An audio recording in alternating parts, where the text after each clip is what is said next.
아틸라 신의 채찍이라 불린 정복자의 살. 일부 훈족의 별이 뜨다 탄생 440년. 서기 406년경 흑해 북쪽 초원에서 아틸라가 태어났습니다. 유럽 역사에서 가장 두려운 이름 중 하나가 될 이 인물은 이미 수십 년 전부터 유럽을 공포에 떨게 했던 훈족의 후예였습니다.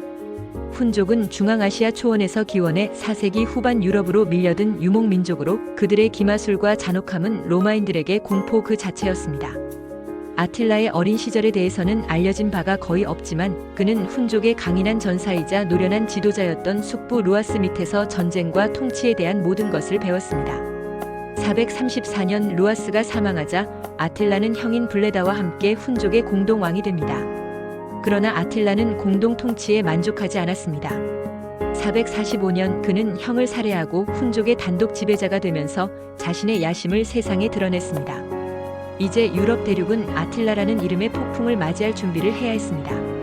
이부신의 채찍 유럽을 휩쓸다 440년 451년 아틸라가 훈족의 유일한 왕이 되자 그의 정복 활동은 더욱 거세졌습니다. 그는 동로마 제국을 향해 먼저 칼을 겨누었습니다. 동로마 황제 테오도시우스 2세는 막대한 공물을 바치고 막대한 영토를 양보하며 평화를 구걸했습니다. 하지만 아틸라의 요구는 끝이 없었습니다. 그는 모든 길은 로마로 통하지만 나는 로마를 파괴하러 간다고 말하며 서쪽으로 시선을 돌렸습니다. 451년 아틸라는 갈리아 지방으로 진격하며 막대한 파괴를 저질렀습니다. 그는 도시를 약탈하고 불태우며 공포를 심었습니다. 그러나 마침내 로마의 장군 아에티우스와 서고트 왕국의 테오도리크 1세가 이끄는 연합군이 카탈라우는 평원에서 아틸라의 군대와 맞붙었습니다. 이 전투는 역사상 가장 거대하고 치열한 전투 중 하나로 기록되었습니다. 양측 모두 막대한 피해를 입었고 아틸라는 더 이상의 진격을 포기하고 철수해야 했습니다. 이 전투는 아틸라의 서유럽 진격을 막아낸 결정적인 사건으로 평가됩니다. 삼부 로마를 향한 최후의 진격 452년 453년 카탈라우는 평원에서 완벽한 승리를 거두지는 못했지만 아틸라는 여전히 건재했습니다. 452년 그는 다시금 병력을 이끌고 이번에는 이탈리아 반도로 향했습니다. 그의 군대는 북부 이탈리아의 도시들을 파괴하며 공포의 행진을 이어갔습니다. 그 중에서도 특히 아클레이아 시는 훈족의 잔혹한 공격을 받고 완전히 파괴되어 지도에서 사라졌습니다. 아틸라가 마침내 로마 코앞까지 진격해오자 서고트 왕국은 그와 맞서 싸우기를 주저했고 로마는 절망에 빠졌습니다.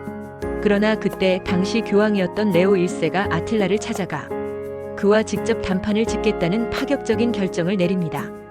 전설에 따르면 레오 1세는 아틸라를 설득했고 아틸라는 놀랍게도 로마를 파괴하지 않고 철수했습니다. 이 사건은 역사상 가장 미스터리한 일화 중 하나로 남아있습니다. 로마인들은 교황의 기적적인 설득 덕분이라 믿었지만 일각에서는 당시 로마에 창궐했던 전염병 때문이거나 혹은 보급 문제 때문이었을 것이라 추측합니다.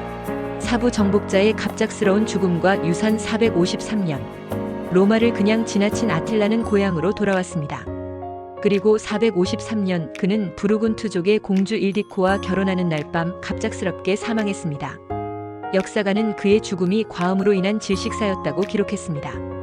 그의 죽음은 훈족 제국에 대한 불안정한 통치권을 둘러싼 갈등의 시작이었습니다. 아틸라 사후 훈족은 여러 부족으로 나뉘어 내분에 휩싸였고 결국 그들의 막강한 힘은 급속도로 약해졌습니다. 아틸라의 죽음과 함께 그가 세운 거대한 제국은 순식간에 사라져버렸습니다. 역사 속에서 아틸라는 서유럽 문명을 멸망시킬 뻔한 신의 채찍으로 기억됩니다. 하지만 헝가리나 터키 등 일부 민족에게는 자신들의 위대한 조상이자 영웅으로 추앙받기도 합니다. 잔혹한 정복자이자 동시에 비극적인 영웅, 이처럼 상반된 평가 속에서 아틸라의 삶은 여전히 많은 질문을 남기고 있습니다.